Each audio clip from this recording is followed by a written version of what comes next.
Bienvenue à La Santé au-delà des mots. Un rendez-vous avec des gens passionnés du réseau de la santé.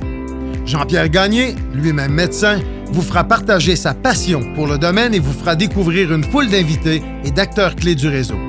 Voici votre animateur, le docteur Jean-Pierre Gagné. Bonne écoute.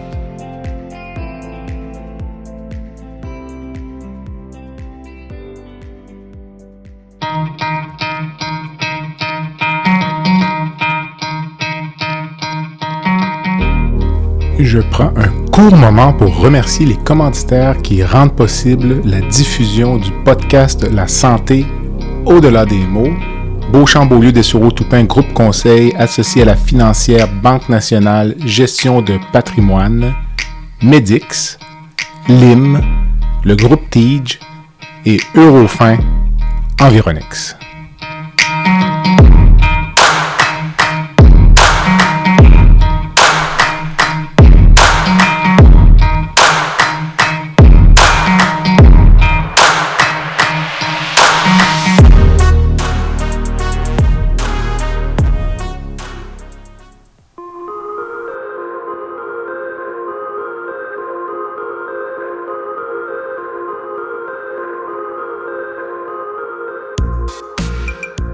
Bonjour, bienvenue au balado La Santé au-delà des mots. Cette semaine, deux invités hyper intéressants, Dr Pascal Saint-Germain, chirurgien, et M. Francis Robichaud. Mes deux invités sont de LIM Santé, qui développe une plateforme pour aider les établissements à mieux écouter leurs patients et à améliorer les soins. LIM a lancé récemment Emilia, une application intelligente destinée aux patients et qui va leur permettre d'enregistrer, de retenir et de partager l'information transmise par leurs professionnels de la santé. Quand on sait que les patients retiennent moins de 50% de l'information transmise et que 3/4 d'entre eux ressentent du stress en cours d'entrevue, on comprend bien la pertinence d'une application comme Emilia. Mes deux invités, Pascal et Francis, me racontent donc tout de la genèse d'Emilia, les enjeux éthiques, les enjeux de confidentialité, la place de l'intelligence artificielle. Emilia est donc lancée ces jours-ci et cet entretien va certainement vous intéresser. Je vous souhaite une bonne écoute et bienvenue dans le monde de l'intelligence artificielle.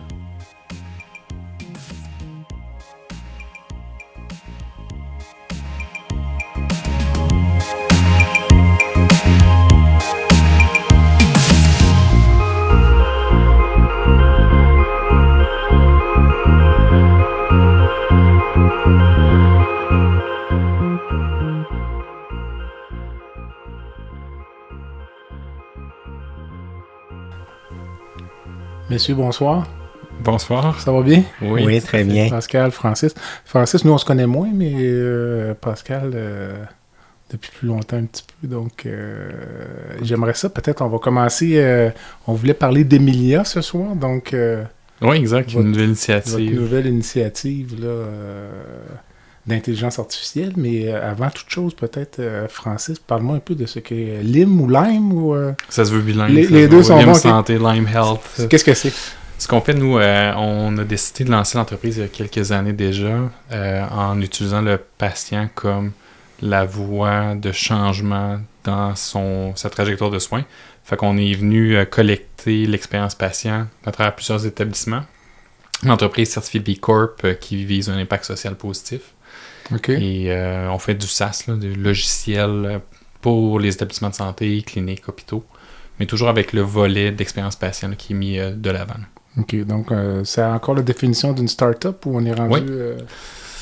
Hey, c'est on une reste bonne combien question. Hein? Ouais, c'est à quel stade est-ce qu'on sort du cycle de start-up? Est-ce que c'est quand on génère des profits ou qu'on est plus stable? Exactement, donc... Ouais. On est en forte croissance, fait qu'on on se définit encore très bien comme une start-up, là, malgré qu'on est dans notre 5e année d'opération. Là. OK, donc les gens pourront de toute façon visiter le site web. Puis, oui, tout à fait. Il y a vraiment deux choses qui ressortent, c'est toujours l'expérience patient, puis l'engagement patient par la mesure des résultats rapportés par les patients.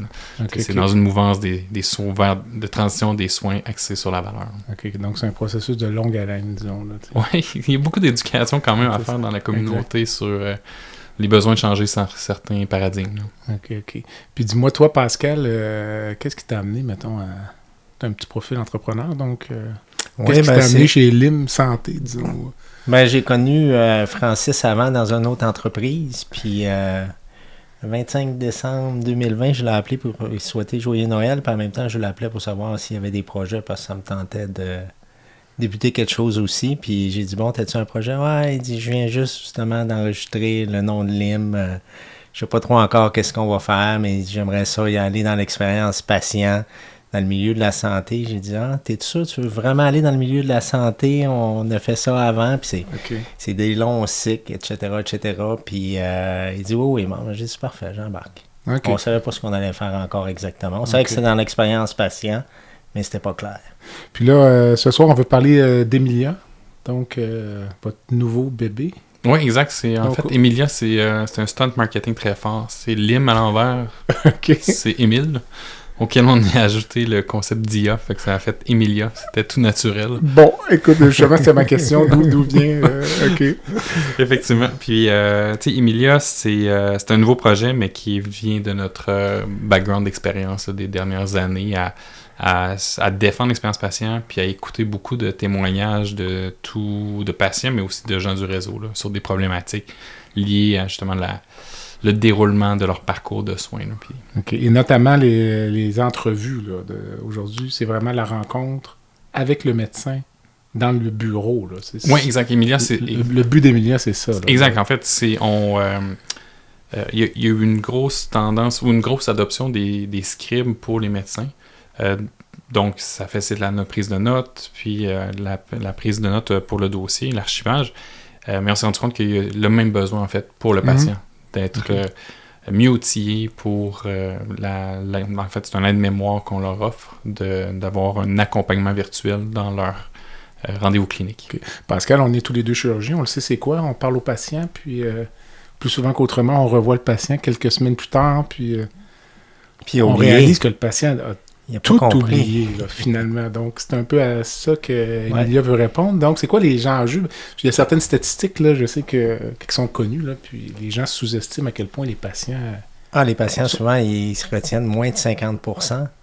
Puis, ce qu'on voit souvent, ce qui est comique, des fois, tu as dû voir ça aussi, c'est quand le patient vient avec sa conjointe ou vice-versa, les deux reviennent 2 mois plus tard, puis l'un qui a compris blanc, l'autre qui a compris noir, puis ça fait 2 mois qu'ils s'obstinent à savoir ce qu'on a dit. C'est ça. Fait que c'est assez impressionnant, puis là, on parle même pas des patients qu'on va voir, on va leur annoncer un cancer. Puis c'est une catastrophe. C'est fini. Ça, c'est 0,0 le degré de rétention. Fait que nous, ce qu'on veut faire aussi, c'est de faire un résumé, mais aussi un résumé qui est vulgarisé au niveau de littératie du patient. Fait que c'est pas tous les gens... on sait que tout le monde oublie ce qu'on va dire, puis même nous autres, moi, maintenant que je sais qu'Emilia existe, certains rendez-vous... là, je me dis, ce serait le fun de l'avoir, là, des affaires simples, là, puis peut-être chez le dentiste, le physiothérapeute ou n'importe quoi, tu te dis, c'est vrai, qu'est-ce qu'il a dit déjà, là? Fait que c'est vraiment ça qu'on veut essayer, là, de soutenir le patient, puis qu'il puisse partager après ça la rencontre, que ce soit vulgarisé, etc. Fait qu'on pense que le patient, à ce moment-là, il va être mieux capable de suivre ce qu'on veut y faire, il va mieux suivre les recommandations, puis être mieux préparé pour la visite de suivi après. Là. Francis, pour nos auditeurs, rappelle-nous peut-être les règles là, de qui peut enregistrer qui, donc sans ou le consentement. Comment ça fonctionne au Québec? Mais c'est sûr que le consentement, c'est la voie facile, parce que lorsqu'on a 2 interlocuteurs qui consentent à un enregistrement vidéo, audio... Comme ce soir? Okay. Oui, effectivement. On ne s'est pas posé la question. Il y a un consentement implicite. Exact. Mais c'est quelque chose... Je vais faire attention, je ne veux pas m'avancer trop vite, parce qu'on a des avocats justement qui révisent tout ce qui est politique de confidentialité, termes d'utilisation. Mais légalement au Québec et au Canada... Lorsqu'on participe à une conversation, on peut enregistrer sans le consentement explicite là, de son autre interlocuteur. Donc, ce qui n'est pas légal, c'est d'enregistrer à l'insu une conversation de plusieurs personnes à laquelle on ne participe pas. Mais légalement, en fait, on peut faire l'enregistrement audio sans problème. Par contre, pour ne pas briser le lien thérapeutique, si j'utilise les bons termes, on va accompagner, dans le fond, les patients à aviser et informer leurs cliniciens sur le fait qu'ils vont procéder à l'enregistrement et à quelle fin l'audio capturé va être utilisé, donc pour la pré-saisie de notes. Mais on travaille en ce moment avec des associations, justement, pour assurer qu'on envoie un message très positif Tout à fait. du pourquoi de la chose. Mais j'avais quand même la notion que le médecin qui enregistre son patient, lui, doit demander un consentement. Oui, tout à Est-ce fait. que tu serais d'accord avec ça, Pascal? Oui. Légalement, du point de vue médical, on ne peut pas enregistrer le patient à son insu.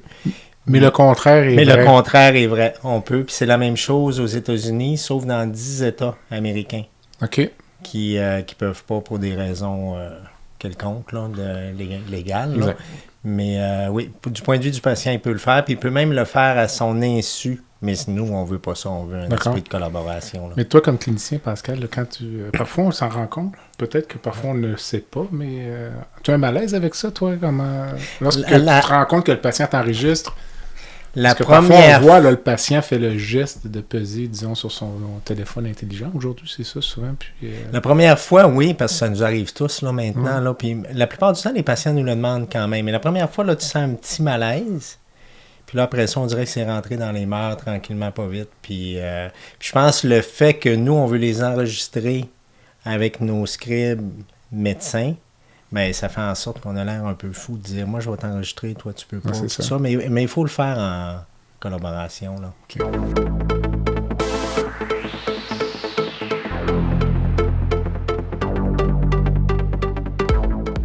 L'IM Santé est fier de lancer Emilia, la toute première application qui permet aux patients de se concentrer pleinement sur leur échange avec leurs professionnels de la santé, tout en générant automatiquement des notes claires, faciles à consulter, à traduire et à partager avec un proche ou un autre professionnel. Alors que les solutions de scribe IA apparues dans le secteur de la santé visaient jusqu'ici à faciliter la prise de notes des médecins, Emilia se distingue en s'adressant exclusivement aux patients. Elle marque ainsi une étape décisive en matière d'innovation en santé au Québec et au-delà.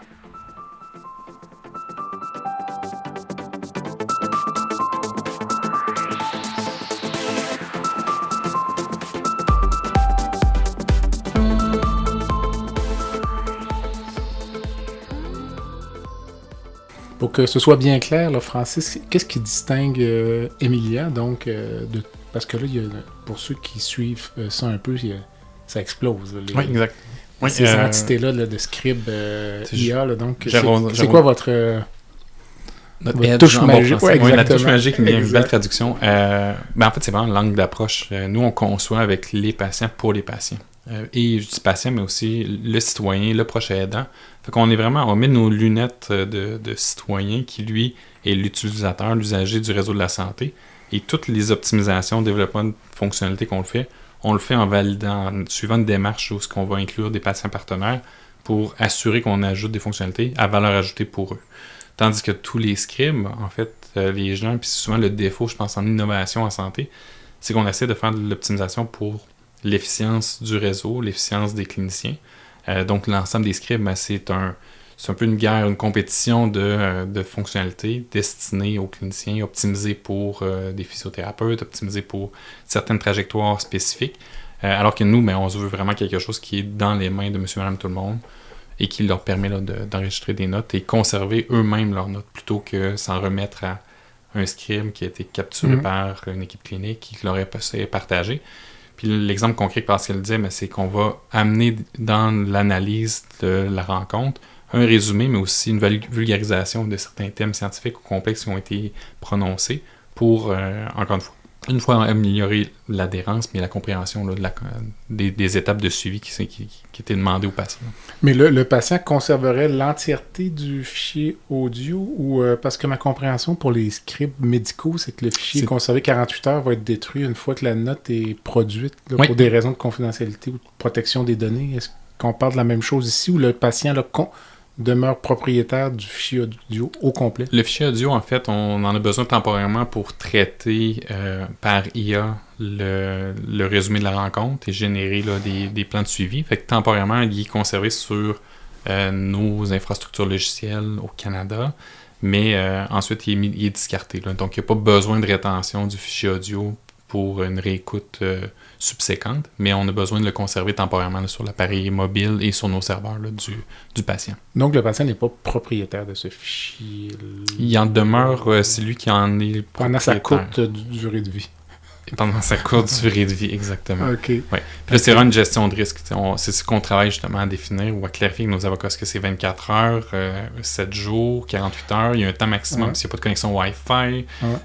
Mais j'imagine en même temps, il y a une certaine économie parce qu'on se trouve à stocker beaucoup moins de données. Là, parce que si on conservait toutes les données pendant 50 ans, ce serait comme... C'est surprenant à quel point ça ne prend pas d'espace. Beaucoup de place, non, okay. Exact. L'audio, contrairement à ce qu'on est habitué avec des vidéos là, maintenant 4K puis du 1080p, là, on parle de quelques megs pour une dizaine, quinzaine de minutes, quelques megs là, d'enregistrement sur un téléphone qui peut contenir 128 GB, là, je pense maintenant. Fait que le stockage serait pas tant l'enjeu, c'est plus le traitement. Quand on va traiter un fichier audio devenant une consultation de 30-45 minutes, là, le traiter ça sur des serveurs pour en extraire chacun des points saillants, faire un résumé, éviter des hallucinations, là, des risques liés à l'utilisation d'IA. Mais là, il peut y avoir un séquençage parce qu'on a une capacité limitée de dire on ne peut pas traiter 200 000 consultations audio en parallèle. Il va falloir faire des segmentations. OK. Pascal, j'imagine que le clinicien qui a devant lui un patient qui utilise Emilia, pour que ça fonctionne le mieux possible, est-ce que le clinicien va devoir adapter son comportement d'entrevue? Je pense par exemple à l'examen physique. Est-ce que le clinicien va devoir décrire son examen physique? Sinon, Emilia va être assez silencieuse. T'sais. Nous, lorsqu'on examine un patient, on n'est pas en train de dire l'abdomen est souple, le foie n'est pas palpable. Vous êtes-vous penché là-dessus ou...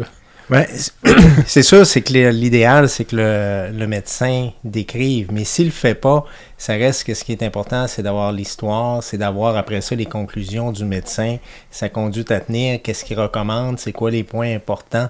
Fait que c'est plus à ce niveau-là. Ça reste que nous, il y a beaucoup d'IA qui commencent à vouloir avoir le diagnostic, faire un diagnostic différentiel, etc., etc. Nous, on n'est pas dans un IA qu'on veut que notre logiciel fasse le diagnostic. Ce qu'on veut, c'est qu'il rapporte les conclusions du médecin.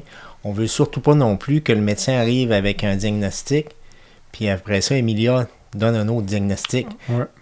Puis le bon, en plus. Puis qui pourrait... C'est exactement ce que j'allais dire. Puis elle pourrait avoir raison. Fait que ça, on veut vraiment pas ça pour pas mélanger les choses. Fait que ça va dans l'entraînement de notre outil pour qu'il fasse pas, justement, qu'il essaie de faire un diagnostic. Fait que le fait qu'il décrive pas l'examen physique, bon, ça peut être le fun qu'il le fasse, mais ça sera pas nécessairement un enjeu parce qu'on cherche pas à avoir un outil qui va faire un diagnostic. Parce qu'au final aussi, en fait, le but, c'est la rétention d'informations. Fait que pour le patient, lui, de savoir ce qu'il en est sur une palpation quelconque, le patient, ça ne l'amène pas à être plus engagé ou de retenir cette information-là.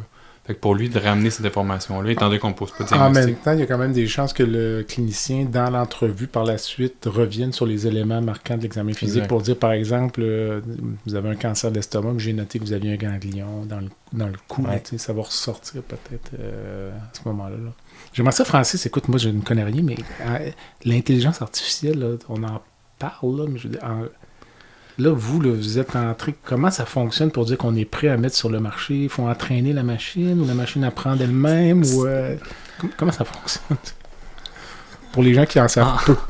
En quelques mots. Je fais attention. On a 2 heures. Je suis vraiment pas. Non, j'ai navigué dans le logiciel depuis que je suis né pratiquement, mais la cadence de changement de l'intelligence artificielle d'une semaine à l'autre, des nouvelles opportunités, des nouveaux modèles de grand langage, modèle de langage, excusez, LLM en bon français. Ça change tellement vite que c'est difficile de comprendre les subtilités de chacun. OK. Historiquement, je pense qu'on avait des mathématiciens qui venaient bâtir un modèle pour lequel on devait faire des entraînements. Donc, On est quand, juste pour qu'on se situe là? Quand là, tu dis historiquement, il y a 10 ans. OK, OK, 10 ans, là, je pense que c'était vraiment ça le modèle, c'est-à-dire de bâtir un modèle mathématique et l'entraîner. Fait que l'indiquer qu'il générait des extrants positifs ou négatifs pour corriger puis améliorer le processus décisionnel, dans le fond, d'une intelligence artificielle. Maintenant, ce qui a été, je pense, le gros changement, c'est que commercialement, il y a des modèles qui sont disponibles à tous. Puis, on peut sauter d'une journée à l'autre d'un modèle avec la même intrant, évaluer ensuite est-ce que la sortie est pertinente, est-ce qu'elle est meilleure que ce que j'ai testé la veille avec un autre modèle. Donc, nous, on est vraiment plus maintenant, ce qu'on appelle, c'est des wrappers. Tu sais, ChatGPT, la compagnie OpenAI, ChatGPT, mais il y a beaucoup d'entreprises qui sont lancées en faisant des wrappers, c'est-à-dire des couches d'abstraction qui ajoutent, dans le fond, une couche logicielle au-dessus des modèles existants. Et nous, ce qu'on fait, c'est qu'on vient tester plusieurs modèles avec le même intrant pour définir celui qui est le mieux. Et on va utiliser des poids, en fait, pondérer certains comportements de l'IA pour maximiser la sortie, la qualité de la sortie. OK. Est-ce qu'on peut penser à ce moment-là que votre produit, Emilia, va être plus performante en 2027 qu'elle pourrait l'être en 2025? C'est sûr. Toutes les subtilités de la langue, les accents, c'est quelque chose qui s'améliore. Après ça, le traitement d'un audio malgré un bruit de fond. Donc, toutes les subtilités qui rendent le résultat imparfait, chaque itération là, mensuelle, on voit des progressions très, très bonnes. Malgré ça, on doit quand même, dans la politique d'utilisation d'Emilia, aviser le patient d'être très critique à l'égard de ce qui est sortant, parce que même si on a 99% de fiabilité dans ce qui a été collecté comme information audio, il y a des risques, là, comme on dit, d'hallucination ou d'imperfection. On ne veut pas qu'il y ait un diagnostic non plus qui va à l'encontre de ce qui a été mis. Il y a peut-être de l'information qui va être manquée. Fait qu'il faut quand même que l'utilisateur soit critique de l'information. C'est un aide-mémoire. OK. Mais tu parlais d'accent, Pascal, ça me permet de faire le saut sur l'opportunité avec cet outil-là, peut-être de diminuer les inéquités en santé. On parlait peut-être selon la langue ou les enjeux, barrières de langue ou peut-être des barrières culturelles. Est-ce que aussi est-ce que l'outil va s'adapter au niveau d'éducation du patient? Parce que peut-être que le PhD qui consulte pour un cancer du côlon, il veut peut-être pas tout à fait la même information, sans porter aucun jugement évidemment, que le gars qui a un travail manuel, il veut peut-être pas se le faire expliquer de la même façon. Je sais pas. Pensez-vous que l'outil va être capable éventuellement de s'adapter à l'utilisateur et non pas juste à l'information qui rentre? Oui, c'est une question Non, mais c'est vraiment dans ce qu'on veut faire, parce qu'on dit c'est de le vulgarisation au niveau de littératie du patient. Okay. Peut varier. C'est sûr qu'au début, là, on va le vulgariser, il va avoir probablement général, un niveau, ouais, puis après ça, progressivement, on va y aller là-dedans.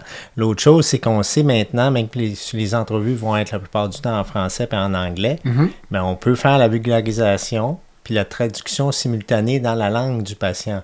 Fait que maintenant, avec toutes les communautés différentes qu'on a, particulièrement à Montréal, même à Québec, partout, à Chicoutimi, fait que ça va être utile. Fait que ça, on veut le faire aussi. Là, ça, c'est clair. Là. Ouais.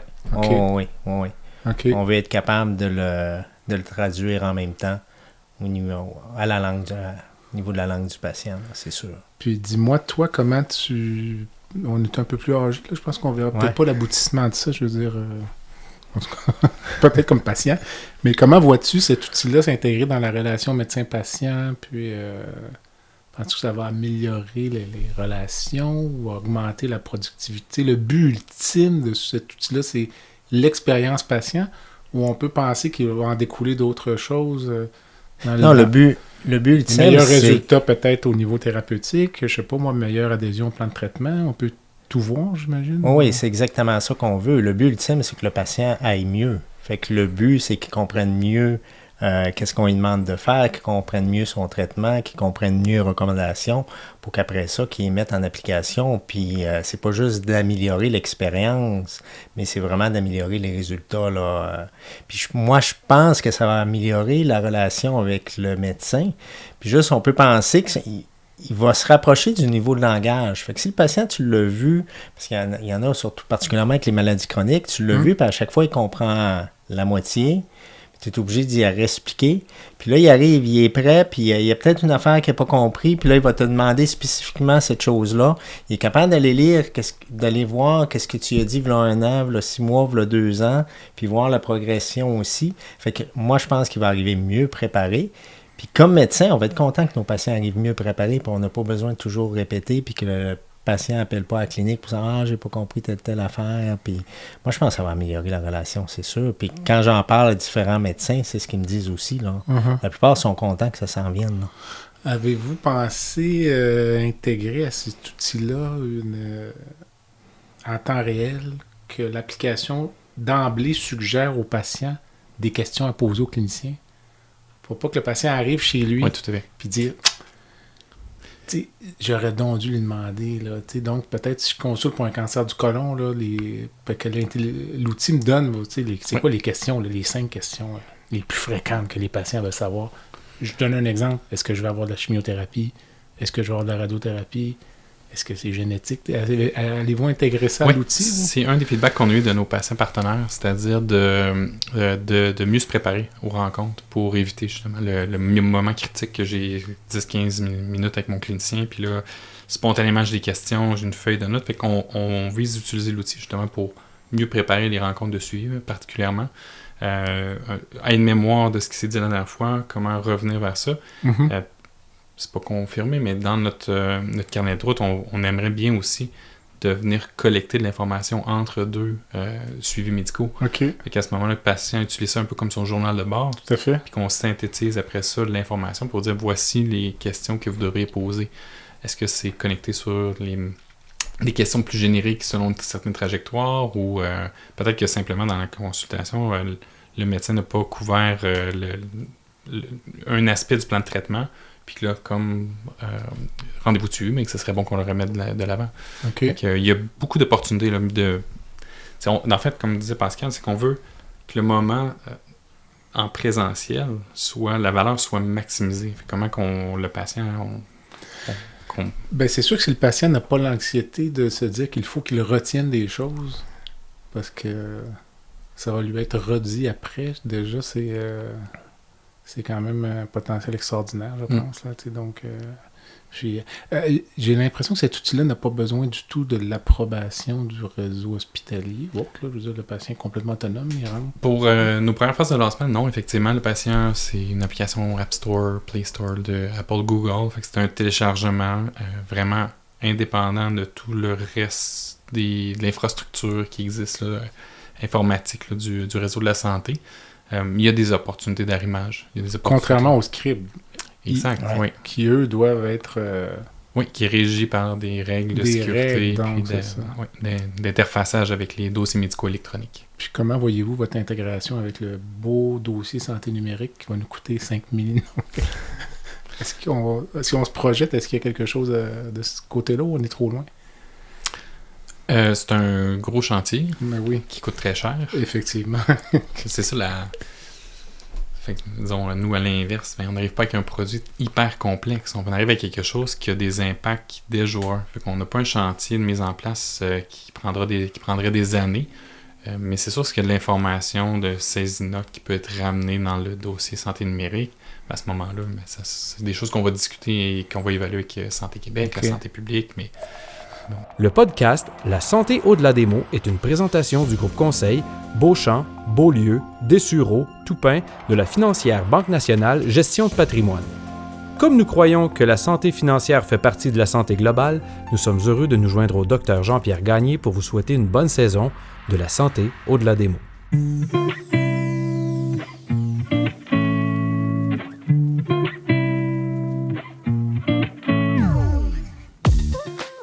Fer et Velours est une entreprise de Québec spécialisée dans la location de mobilier vintage et création d'ambiance.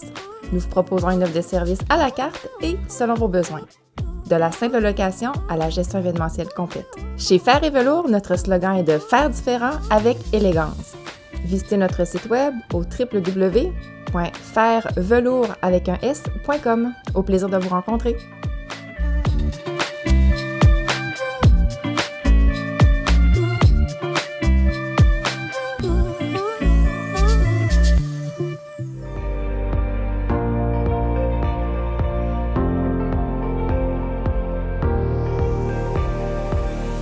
Vous avez des commentaires ou un sujet à nous proposer ou même faire partie de nos invités, visitez le site web de notre balado à www.baladosanté.ca ou sur notre page Facebook de la santé au-delà des mots.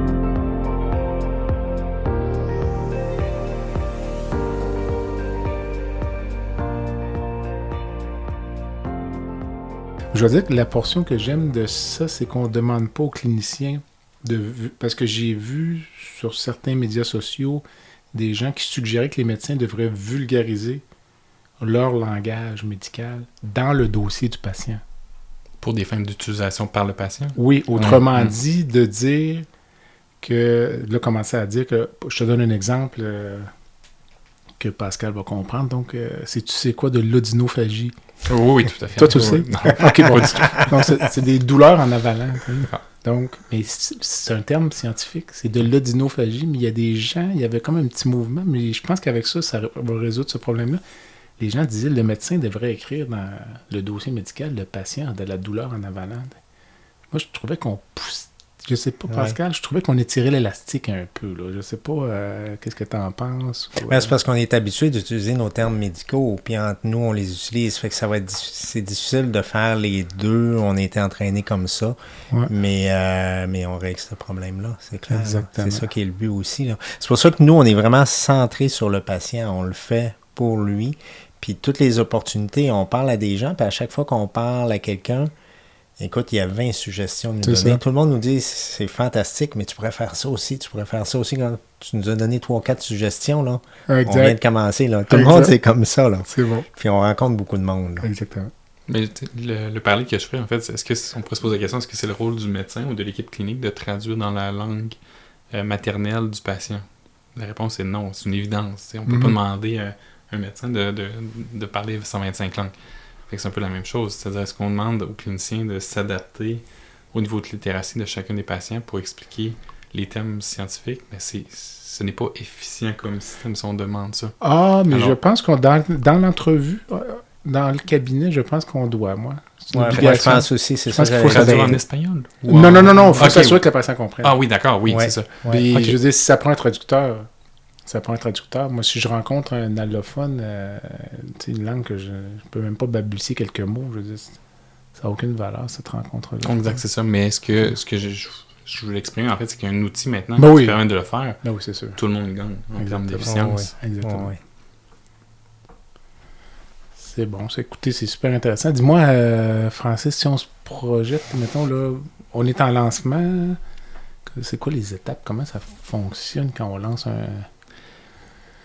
Campagne média, faire des choses comme on fait aujourd'hui. Moi, j'ai un background très fort en développement de produits. OK. Puis je pense que c'est le nerf de la guerre. C'est-à-dire, si on fait quelque chose qui n'est pas de qualité, c'est difficile à promouvoir, c'est difficile d'avoir de l'adhérence, des téléchargements, puis des gens qui utilisent l'outil. Fait qu'on on s'assure qu'on fait quelque chose qui a de la valeur ajoutée, en travaillant avec des patients partenaires, en ayant 1001 rencontres avec des gens du réseau. Ensuite, c'est dans ce cas-ci où ce qu'on veut que les patients le téléchargent, mais on va trouver des milieux cliniques. On cherche des établissements, des GMF qui veulent bien promouvoir l'application auprès de leurs patients. Puis ensuite, c'est des campagnes marketing plus traditionnelles. Peut-être des organismes là, qui veulent se greffer à notre initiative, Réseau Proche Aidant pour en nommer un, qui, eux, vont vouloir partager ça à leurs membres dans le but de faciliter les rencontres parce qu'ils voient une vraie valeur. Une fois qu'on a un certain bassin d'utilisateurs important, on fait des itérations d'amélioration. Puis ensuite, on essaie idéalement d'en promouvoir l'utilisation auprès de Santé Québec, le gouvernement, parce qu'il y a une valeur à grande échelle pour l'adhérence. Avez-vous un outil de scribe médical ou Non, pas du tout. Okay. On est vraiment parti d'une page blanche. OK. Puis on a fait nos classes de comment bien gérer, gouverner un script. Là. Mais qu'est-ce qui empêcherait de générer finalement les deux à partir du même fichier audio? Bonne question. C'est pas la même finalité. C'est la même genre de technologie, mais on n'appliquera pas les mêmes modèles ni le fine-tuning. L'optimisation qu'on fait de l'utilisation des extrants est complètement séparée. Moi, c'est ça. Mais en fait, je réfléchis à voix haute parce que moi, je me disais, disons, finalement, le médecin, mettons, a le Emilia 1.2. Oui. Puis le patient, lui, donc, sait que son clinicien est là, donc c'est parfait. Il sait très bien que le clinicien l'utilise, enregistre. Là, quand le patient quitte, ben, le médecin a son résumé. Sa copie. Ouais. Puis le patient a la sienne. Puis je veux dire, c'est pas la même copie, mais ça vient de la même application. Ouais. Puis l'autre chose à laquelle je réfléchissais en vous écoutant, je me disais, ce serait intéressant également que le patient ait le loisir, un peu comme ChatGPT, de déterminer qu'est-ce qu'il va avoir. Là. Comme moi, mettons, là, je reviens au modèle du physicien nucléaire. Là. Moi, là, je veux un résumé en 10 000 mots de ma rencontre. Mm-hmm. Mais le gars là, qui est super occupé, donne-moi un résumé en 300 mots. Là, tu comprends? Oui. Ou donne-moi un résumé qui est plus axé sur... moi, me faire expliquer la physiopathologie de la maladie, aucun intérêt. Axe plus ton résumé sur le pronostic. Ou avez-vous réfléchi à ça? Oui, mais surtout, oui et non. Peut-être pas au niveau granulaire d'une seule consultation. Okay. Mais dans un contexte de maladie chronique ou de suivi multiple pour une pathologie quelconque, d'avoir un résumé IA qui vient faire un peu la synthèse des 3-4 derniers mois, 3-4 dernières rencontres avec un clinicien. Mais là, d'interagir avec l'IA, moi, ce serait une belle opportunité peut-être. Avez-vous en tête que l'outil puisse souligner au patient, dire que si le clinicien donne des informations discordantes d'une rencontre à l'autre, ça arrive?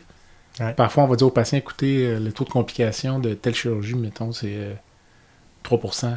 Puis là, la rencontre suivante, pour toutes sortes de raisons, on dit 5%. Est-ce que l'outil pourrait dire, peut-être, je suggère de valider auprès de Dr Saint-Germain, il y a une donnée discordante sur un élément important. Ça pourrait être très bien. On n'en est juste pas là à ce moment. Parce que... Mais tout est possible. Ah, c'est oui, okay, c'est il sûr. Il n'y a pas de limite, là. C'est sûr. Okay. On met vraiment notre orteil dans l'eau. Puis on va voir où ça va là, nous vous avez mener. tout le bras dans l'engrenage. Ouais. non, mais on commence. Je pense qu'il faut commencer. Puis on va vraiment voir après ça où ça va nous mener. Mais comme tu disais tantôt, il dit 3%, la fois d'après, il dit 5%, mais c'est-tu mon intelligence artificielle qui a mal compris? Oui. Ou y a-tu halluciné?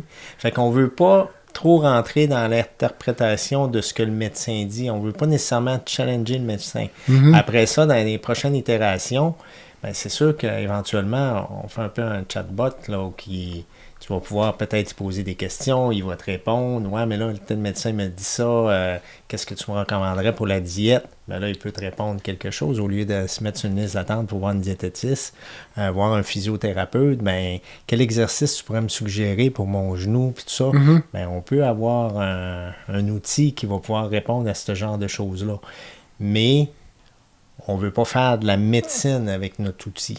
On veut pas... fait que c'est ça, là, qu'il y a une nuance ici, qu'on peut suggérer des choses alentour, mais de faire attention de ne pas aller dans les diagnostics, dans les traitements, etc., parce que c'est de la médecine, là, rendu là. Puis comment est-ce qu'on enseigne à l'outil de ne pas faire de la médecine? C'est des barrières qu'on lui impose, tout simplement. Ouais. Moi, c'est de la science-fiction pour moi, maintenant. Je veux vous croire. Mais c'est vraiment des règles en fait, quand on demande à l'IA, la source d'utilisation, c'est un modèle. Fait que le modèle, il a été configuré, il a été entraîné, il y a des paramètres ensuite qui sont mis. Puis nous, la responsabilité qu'on a, c'est de le guider vers le résultat qu'on veut qu'il génère en lui imposant des barrières très strictes. Puis c'est là que des fois, le risque d'hallucination, c'est que malgré ces barrières-là, des fois l'IA va aller un petit peu plus loin. Fait que c'est de recadrer constamment, puis de dire, non, ça c'est le terrain de jeu dans lequel tu peux générer un extrait. Et quand on parle de littératie, on peut dire élimine tous les termes scientifiques, tous les termes complexes, tout ce qui est la posologie d'une médication. Tu peux simplement dire il y a une médication qui a été discutée ici, référez-vous à information ou à un spécialiste. OK. C'est un podcast sur la santé, là. Ça fait 4-5 fois que tu utilises le terme hallucination. Ouais. Manifestement pas. Dans un contexte médical. Alors, j'aimerais que peux-tu préciser... L'hallucination, c'est quand l'intelligence artificielle va prétendre avoir compris de l'information. Donc, dans une conversation, il pourrait spontanément dire n'oubliez pas de prendre vos Tylenol le soir avant de vous coucher. Mais cette information-là n'a jamais été discutée, n'a jamais fait partie d'aucune source d'informations.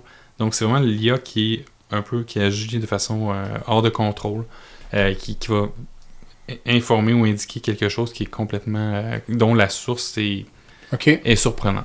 OK. C'est un peu comme on voit des fois, tu poses une question à ChatGPT, puis il va t'arriver avec des références avec des livres.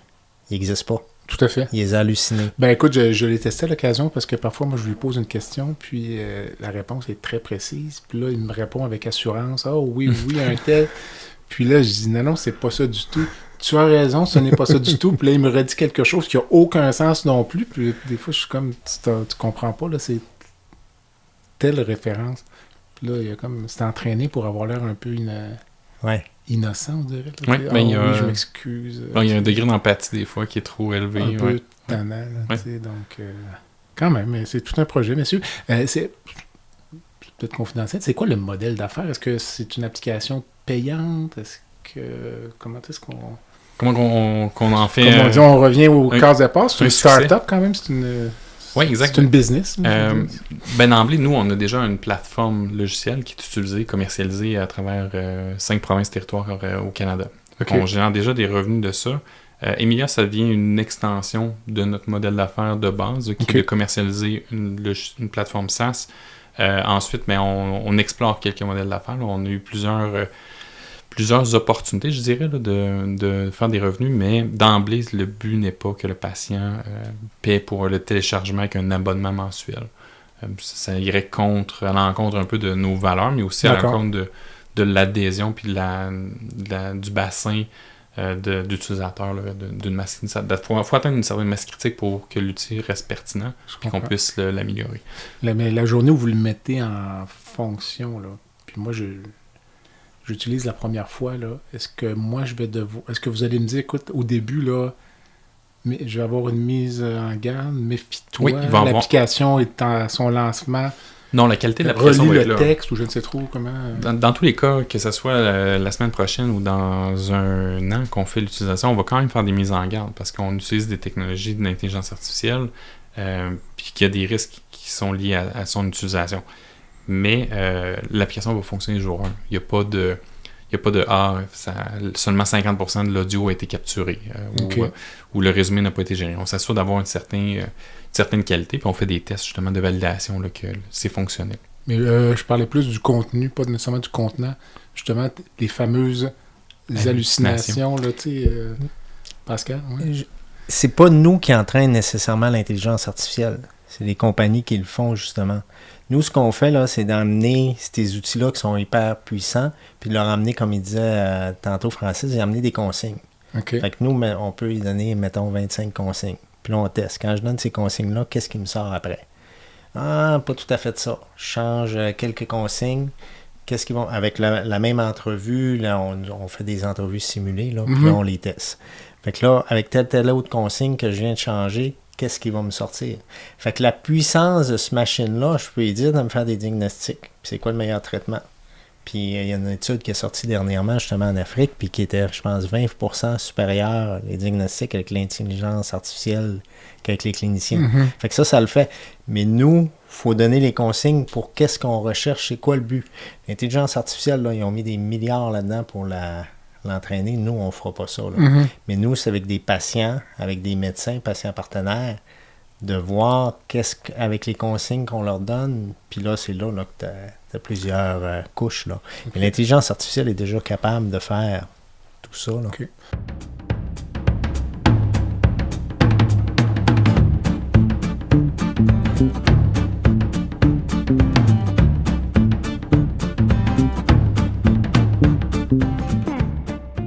Medix simplifie la facturation médicale des médecins spécialistes, anesthésiologistes, internistes, pneumologues et bientôt les chirurgiens. Grâce à une application mobile conviviale et une expertise personnalisée, Medix fait une différence réelle dans la vie des médecins. Sauvez du temps, réduisez les erreurs et optimisez vos revenus avec Medix. Medix est fier de desservir plus de 60% des anesthésiologistes du Québec. Pour toute question, n'hésitez pas à visiter notre site web à www.medix.com. www.medyx.com ou téléphonez au 514-548-2500.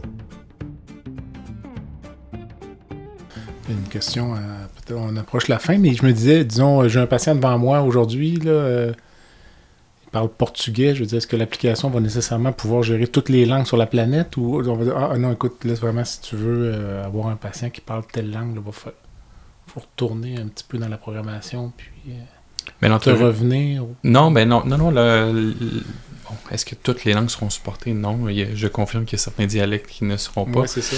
Mais il y a quand même un effort, là. Donc, si la technologie existe, de faire la traduction, peu importe la langue de l'entrevue, puis de la retraduire dans la langue de choix, la langue maternelle du patient, si on est capable de le faire. Fait qu'on fait une utilisation de technologie existante.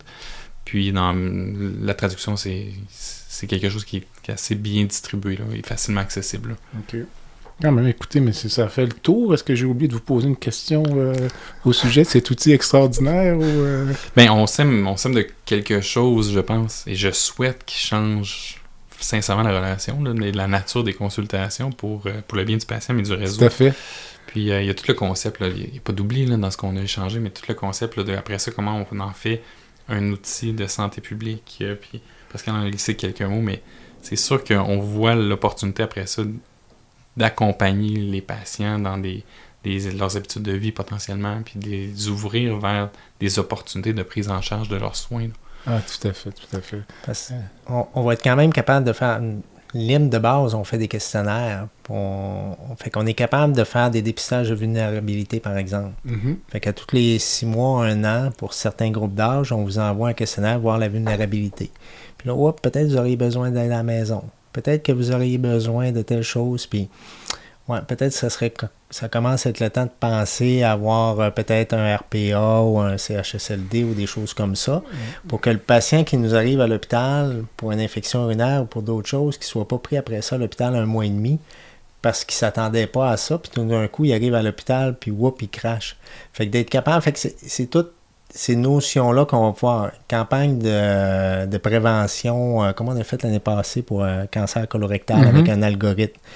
On est capable d'arriver après ça puis d'envoyer peut-être une fois tous les 1, 2, 3 ans un questionnaire aux patients qui l'ont puis dire vous auriez besoin d'un test de dépistage pour telle maladie. Vous n'avez pas votre vaccin pour le tétanos. Vous n'avez pas eu votre appel, ça fait 5 ans. Peut-être que vous devriez y penser ou un dépistage pour le diabète ou peu importe.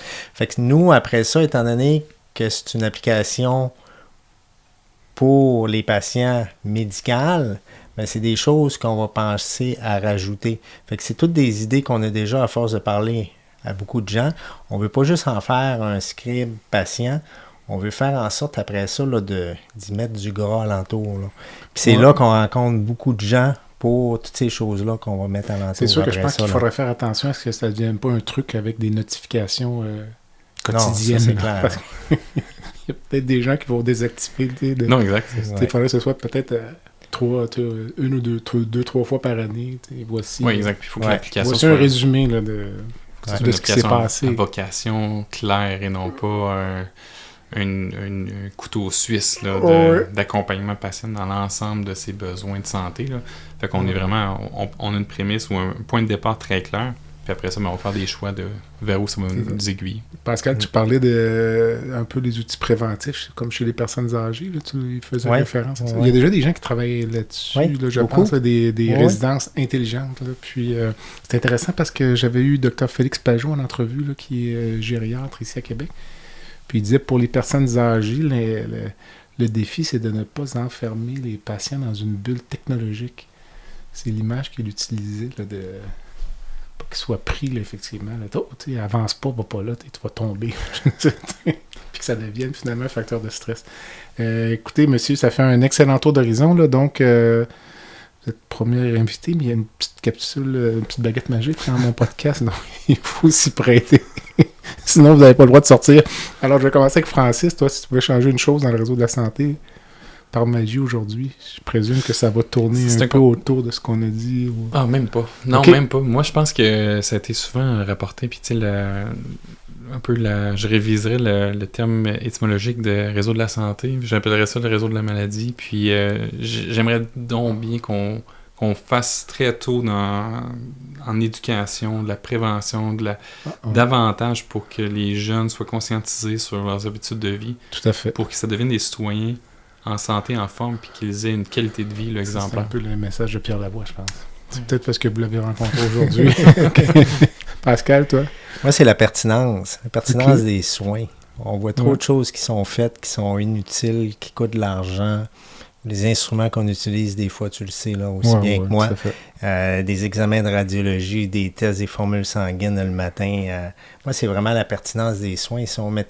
Bon, puis la FMSQ, ils ont essayé là, avec l'IPAM et tout ça, mais on n'embarquera pas là-dedans. Mais, je veux dire, si on serait capable de mettre la pertinence des soins, là, écoute, je sais pas c'est quoi le pourcentage qu'on sauverait, mais ça serait énorme. Puis, probablement qu'on réglerait l'attente. Là. Ben là, l'intelligence artificielle aussi. Ça va s'en venir, ça, c'est sûr. Parce que si on avait un outil, c'est toujours délicat on n'a pas toutes les données en tête lorsqu'on conseille un patient sur la pertinence ou non de recevoir un traitement ou de passer un test. Mais les données sont là. Si on pouvait dire au patient, écoutez, vous avez une chance sur 100 000 d'avoir quelque chose au niveau de votre poumon. Là, donc, écoute, je ferai pas de contrôle. Fait que ça s'en vient rapidement. Par radiologie, c'est déjà là. Ils ont déjà des logiciels. Maintenant, tu as tel nodule. Ils sont capables de dire, fais un suivi dans 6 mois, fais pas de suivi, ça vaut pas la peine, etc. Fait que, tout à fait. Donc, ça s'en vient. Francis, une rencontre de rêve, vivante ou décédée? C'est vrai, je m'étais pas préparé à celle-là. Rencontre de rêve. Je te donne quelques... C'est sûr qu'il y a des... un personnage comme Steve Jobs, quelqu'un quand même polémique. C'est pas tout noir ou tout blanc, là. C'est comme type de personnalité, mais prendre un café avec Steve Jobs, puis... lancer une discussion sans savoir où est-ce que ça pourrait nous mener sur nos défis d'aujourd'hui, ou qui lui, puis qui se réveille demain matin et dit « Qu'est-ce que vous avez fait avec mon entreprise? C'est quoi ça? » Mais en même temps, je me demande si un gars comme ça, peut-être le risque que moi je courrais personnellement, peut-être qu'il me trouve tout simplement pas intéressant. Là. Puis qu'après, comme 2 minutes, là, tu sais... mais... Tant mieux, je serais prêt à prendre la varlope. Tu prendrais la chance? Oui, c'est ça. Je serais curieux de voir le type d'humain. Mais lui, je ne le connais... J'ai jamais lu sur lui. Là. Je connais le personnage, mais je ne sais pas si c'est un gars qui avait la réputation d'être sympathique ou antipathique. Je sais. Ouais, moi, j'ai lu sa biographie qui est super intéressante. Écoute, ça se lit là, vraiment comme un roman. Puis c'est ça, il était particulier, là. Il était dans son monde, puis il n'y avait pas de licence, sa voiture. Il n'y avait pas de licence parce qu'il ne croyait pas qu'il n'y avait pas de meubles dans la maison, parce qu'il n'a jamais trouvé des meubles qui étaient designés assez bien pour lui. OK. Fait que c'est un personnage, s'il t'aimait pas, ben il passait tout droit, puis oublie ça, là. C'est ça. Il était dans son monde. Fait que si tu faisais partie de son monde, c'était correct, mais... Ouais, écoute. Et toi, ta rencontre de rêve, Pascal? Écoute, moi, je me rappelle, quand j'étais jeune au primaire, j'avais lu sur Albert Schweitzer. Je sais pas si ça te dit quelque chose. C'est un médecin qui venait de l'Alsace, français, donc, puis allemand. Puis il était docteur en médecine, il était docteur en philosophie, en théologie, il était pasteur, c'était un protestant. Puis il a fait un hôpital au Gabon, je pense qu'il avait 35 ans. Puis il a vécu là toute sa vie, puis il est mort à 90 ans quand même, puis il était né dans les années 1875. Là. Il a gagné un Nobel de la paix, je pense, dans les années 1950. Fait que j'avais lu, puis moi je suis fasciné par l'Afrique. Là. Fait qu'un peu, puis il faisait de la chirurgie là-bas. C'est bien sûr, il y avait sa femme qui était son infirmière. Puis, mais c'est intéressant là, de voir, tu arrives en Afrique, là, t'as rien, il n'y a rien de développé. Puis, j'en avec lui. On sort des sentiers battus. Alors, messieurs, ça fait un excellent tour d'horizon. Je vous souhaite bonne chance. Puis, on va suivre là, l'évolution de votre application qui s'appelle Emilia. On ne sait pourquoi, donc. Puis, au plaisir peut-être d'une prochaine rencontre. Merci beaucoup. Merci beaucoup, Jean-Pierre. Merci. Très intéressant. Voilà ce qui complète le balado de cette semaine. Merci d'avoir été à l'écoute et le Dr Jean-Pierre Gagné vous donne rendez-vous la semaine prochaine pour un autre épisode, La santé au-delà des mots.